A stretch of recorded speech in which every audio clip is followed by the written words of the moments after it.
நண்பர்களே, எப்படி இருக்கீங்க? சுகமாக இருக்கீங்கன்னு நினைக்கிறேன். என்னென்னா சின்ன ஒரு விஷயம் ஒன்று சொல்லணும்னு வந்தேன். அதாவது இந்த வாழ்க்கையில் நான் அனுபவித்த ஒரு விஷயத்தை நான் பகிரணும்னு நான் நினச்சி நான் உங்களுக்கு இதை சொல்லணும்.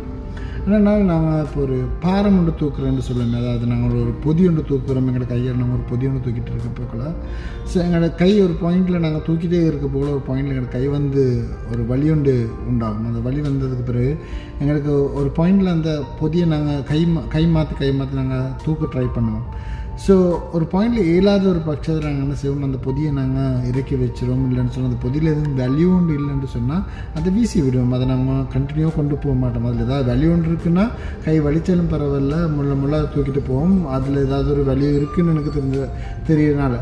பட் வேல்யூ ஒன்று இல்லைன்ற ஒரு காரணம் இருக்க போக நாங்கள் அந்த பொதியை வந்து ஒரு நாள் தூக்கிட்டு போக மாட்டோம். எவ்வளோக்கு எவ்வளோ நாங்கள் குறைக்க ட்ரை பண்ணுறோமோ அவ்வளோக்கு அவ்வளோ நாங்கள் குறைப்போம்.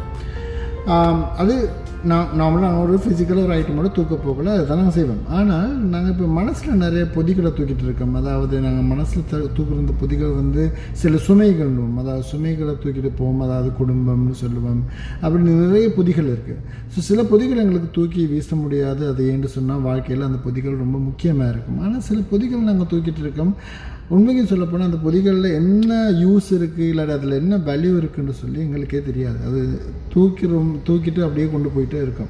என்ன பிரச்சனைன்னு சொன்னால், இப்போ கையில் ஒரு வருத்தம் வந்துச்சுன்னா எங்களுக்கு விலங்குது அந்த பொதியை வந்து நம்ம ஒதுக்கி வைக்கணும், இல்லாட்டி அது தேவையில்லைன்னு சொல்லி நாங்கள் அதை ஒதுக்குற அளவுக்கு எங்களுக்கு யோசிக்க முடியுமா இருக்கும். ஆனால் பிரச்சனை என்னென்னா, இதை நாங்கள் மனசில் இல்லாட்டி எங்களோட லைஃப்பில் நாங்கள் தூக்குற இந்த சுமைகள் இல்லாட்டி அந்த பொதிகளை எங்களுக்கு கிளாஸிஃபை பண்ணிக்கொள்ள முடியாமல் இருக்குது. இது தேவையான பொதியா இல்லாட்டி தேவையில்லாத பொதியான்னு எங்களுக்கு கிளாஸிஃபை பண்ணிக்கொள்ள முடியாமல் இருக்குது.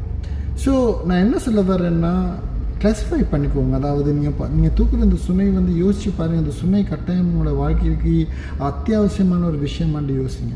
அப்படி ஆமான்னு நீங்கள் நினச்சிங்கன்னா அதுக்கு ப்ரியாரிட்டி கொடுத்து அந்த சுமையை நீங்கள் தூக்குங்க. தேவையில்லாத எல்லா விஷயத்தையும் நீங்கள் ஒன்று போட்டுக்கிட்டு எல்லாத்தையும் முறையடிக்க எங்களுக்கு சுமையை தூக்க முடியும். பிகாஸ் மனிதர் எங்களுக்கு கட்டாயம் ஒரு லிமிட்னு ஒன்று இருக்குது. அந்த லிமிட்டுக்கு மேலே எங்களுக்கு போச்சுன்னு சொன்னால் எங்களுக்கு சுமைகள் கண்டினியூஸாக தூக்க முடியாது. எல்லாத்துக்குமே ஒரு லிமிட் ஒன்று இருக்குது. எல்லாத்துக்கும் ஒரு பாரத்துக்கு ஒரு லிமிட் ஒன்று இருக்குது.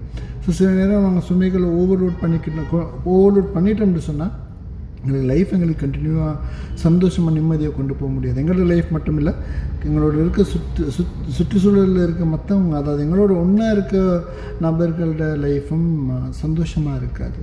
அதனால் கிளாஸிஃபை பண்ணி பாருங்கள். நாங்கள் அந்த சுமக்கிற இந்த சுமை உண்மைக்கும் அது ஒரு வேல்யூ எங்களுக்கு தருதான்னு பாருங்கள்.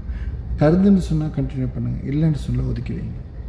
ஏன்னு சொன்னால் எங்களோட லைஃப் குப்பை தொட்டி இல்லை, எல்லாத்தையும் ஒரு அடிக்காக டம்ப் பண்ணுறது.